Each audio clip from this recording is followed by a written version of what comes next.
జిల్లా ఆదోని నియోజకవర్గం Adoni municipal chairman buoy శాంతమ్మపై అవిశ్వాస తీర్మానం ఎందుకు పెట్టామో వివరిస్తూ వైస్ చైర్మన్ నరసింహులు ఘాటు వ్యాఖ్యలు చేశారు. ఆమె వైసీపీ తరపున గెలిచినా ఆమె భర్త మాత్రం బీజేపీలో ఉంటూ ఎమ్మెల్యే పార్థసారథి సూచనల ప్రకారమే పనిచేస్తున్నారని ఆరోపించారు.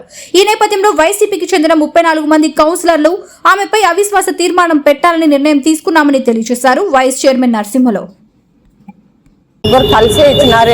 వీళ్ళు మా ఆదం తరఫున పోయి వాళ్ళు కూడా ఇచ్చినారు. కానీ నాకు తెలియకుండా ఎట్లా ఇచ్చినారో నాకు తెలియదు. మొత్తానికి అంతా డబ్బుమయం. ఇది డబ్బు కోసమే ఇది చేస్తున్నారు సాయన్న. నా భర్త వేరే పార్టీలోకి పోయినందుకు నన్ను దించుతున్నాననే మాట మాట్లాడుతున్నాడు సాయన్న. అది కాదు, నా భర్త పార్టీకి దూరం కాలేడు. పార్టీని అసహించుకొని దూరం పోలేదు నా భర్త. ఆయన సాయిప్రసాద్ రెడ్డి మా ఆయన క్లోజ్ ఫ్రెండ్స్, చిన్నప్పటి నుండి ఫ్రెండ్స్ క్లోజ్. వాళ్ళ మధ్యలో ఏం జరిగిందో నాకు తెలీదు. వాళ్ళ మధ్యలో జరిగిన విషయానికి దూరమైనాడు, పార్టీకి దూరమైనాడు. ఆయన పార్టీలోనే ఉంటే ఆయన దగ్గర పోవాల్సి వస్తుందని దూరమై వేరే పార్టీలోకి చేరినాడు తప్ప ఈ పార్టీని దూరం చేసుకొని అయితే పోలేదు నా భర్త. నా భర్తని అడ్డు పెట్టుకొని నన్ను దించేయాలని ఉద్దేశంతో చూస్తున్నాడు సాయిప్రసాద్ రెడ్డి గారు. మరి ఇది ఎంతవరకు న్యాయమో ఆయన చెప్పాలా. జగన్మోహన్ రెడ్డి గారికి కూడా చెప్తున్నాను, కోరుతున్నాను, నాకు న్యాయం జరగాల. నేను చేసిన తప్పేంటి, తప్పేంటి నన్ను చేసిన తప్పేంటి, నా తప్పు చూపించి చెప్పమని. పోనీ జగన్మోహన్ రెడ్డి గారే ఈరోజు రాజీనామా చేయమని చెప్తే ఖచ్చితంగా రాజీనామా చేస్తాను. ఎందుకంటే ఆయన ఇచ్చిన ఈ సీటు నాకు ఆయన ఇచ్చింది, సాయిప్రసాద్ రెడ్డి కాదు ఇచ్చింది. ఏమంటే ఇక్కడ ఉన్న స్థానిక ఎమ్మెల్యే పేరు చెడగొట్టకూడదు, ఆయన పేరు పెంచాలని ఇన్ని రోజులు ఆయన ఇచ్చాడని చెప్పుకుంటూ తిరిగినాం మేము. అది కూడా కనికరం లేనట్ట నిన్న ఇచ్చినాడంటే మళ్ళీ ఎంతవరకు కరెక్ట్ అనుకోలో మీరే అర్థం చేసుకోవాలా. మీకు అందరికి తెలుసు. ఇంకో విషయము, ఇది మున్సిపల్ చైర్మన్ ని సాయిప్రసాద్ రెడ్డి కానీ జగన్మోహన్ రెడ్డి కానీ ఎన్నిక చేయరు. సాధారణ కౌన్సిల్ సభ్యులు మెజారిటీ చూపించే మున్సిపల్ చైర్మన్ ఎన్నుకుంటారు. ఇప్పుడు వాళ్ళే వద్దనుకున్న తర్వాత మీరు వాళ్ళ మీదే అభాండాలు వేయడం ఎంతవరకు? వాళ్ళే అనుకుంటారు కరెక్ట్. కాకపోతే నాకు పైనుండి వచ్చింది, సీల్ కవర్ పైనుండి వచ్చింది. వాళ్ళు ఎన్నుకునేది ఫస్ట్ నాగరాజుని ఎన్నుకోవాలనే ఆల్రెడీ డబ్బులు ముట్టినాయి. నాగరాజు భార్యని లోకేశ్వరిని ఎన్నుకోవాలనే వచ్చి వాటికి ప్రమాణం స్వీకారం చేసేంత ముందు వరుసకి వాళ్ళే కన్ఫర్మ్గా ఉండేది. ఆడ సీల్ కవర్ అక్కడ నుండి పైనుండి వచ్చింది కాబట్టి వాళ్ళు ఏం చేయలేకపోయినారు.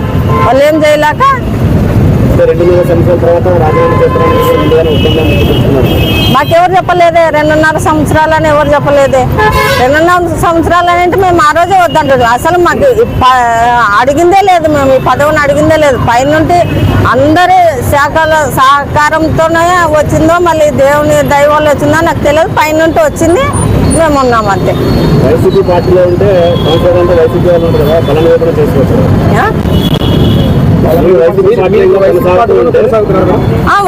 పార్టీలోనే ఉన్నాను.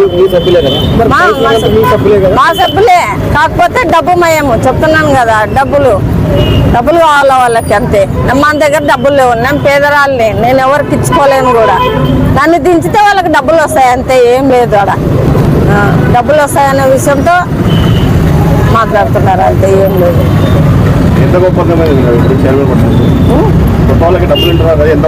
కౌన్సిలర్లకి 1.5 లక్ష కౌన్సిలర్లకి ఆల్రెడీ 50,000 ముట్టిపోయినాయి. నేను రాజీనామా చేయనని కూడా చెప్పలేదు, అడిగినారు. రాజీనామా చేయమని అడిగినారు. అవిశ్వాస తీర్మానం ఎందుకోసం అంటే 4 ఏళ్ళ తర్వాత 3 ఏళ్ళ వరకు బాగా డెవలప్మెంట్ జరిగింది. తర్వాత 1 సంవత్సరమే ఈ కూటమి ప్రభుత్వం వచ్చిన తర్వాత పూర్తిగా ఆదోని డెవలప్మెంట్ కుంటపడింది. ఎక్కడెక్కడ అభివృద్ధి అనేది జరగడం లేదు. కారణం దీనికి చైర్పర్సన్ కాబట్టి. ఎందుకంటే చైర్పర్సన్ సరైన నిర్ణయాలు తీసుకోలేక తప్పుడు నిర్ణయాలు తీసుకుంటూ ఈరోజు అభివృద్ధి విషయంలో ముందస్తు జాగ్రత్త తీసుకోలేనందుకోసము ఈరోజు ఆదోని ప్రజల నిర్ణయాల మేరకు ఈరోజు డెవలప్మెంట్ కొరకు, అభివృద్ధి కొరకు ఈరోజు ఆసుపత్రిలోనే పెట్టడం జరుగుతుంది. ఇప్పుడు అక్కగారు 1,50,000 కోసం వాళ్ళు 10 వాళ్ళు అమలు పోయినా అంటున్నారు. మీరు 4 ఏళ్ళు ఉన్నారు, మీరు ఎంత ఇచ్చింటే వాళ్ళు ఇచ్చింటారు. చూడు నేను అడుగుతున్నా, మీరు ఇచ్చింటే వాళ్ళు ఇచ్చింటారు. మీరు ఇల్లేనప్పుడు వాళ్ళు ఎందుకు ఇస్తారు? 4 ఏళ్ళు ఉన్న వాళ్ళే ఈ లేకున్నప్పుడు సంవత్సరం ఉన్న వాళ్ళు ఎట్లా ఇస్తారు? దీన్ని ఆలోచించాల్సింది తనగా అక్కగారికే వదిలేస్తాను నేను. ఇప్పుడు వైస్ చైర్మన్ రూమ్ ఇవ్వాలంటే మేము ఎక్కడికి వచ్చినాలి? నేను కూడా గౌరవమైన మర్యాద నాకు ఇవ్వాలి ఒక వైస్ చైర్మన్గా. నేను టౌన్కి ఆ విధంగా గౌరవీకు ఉన్నప్పుడు తన ఇష్టపూర్వంగా తాళాలు వేసుకుని తన ఇష్టపూర్వం తెలుసుకుని భర్త వచ్చే తన ఇష్టపూర్వంగా భర్త తాళాలు తెలుసుకుని చాంబర్లో కూర్చునే మాత్రము రైట్స్ ఉన్నవి. ఒక గౌరవమైన వైస్ చైర్మన్ గారికి మాత్రం కూర్చోడానికి లేదు.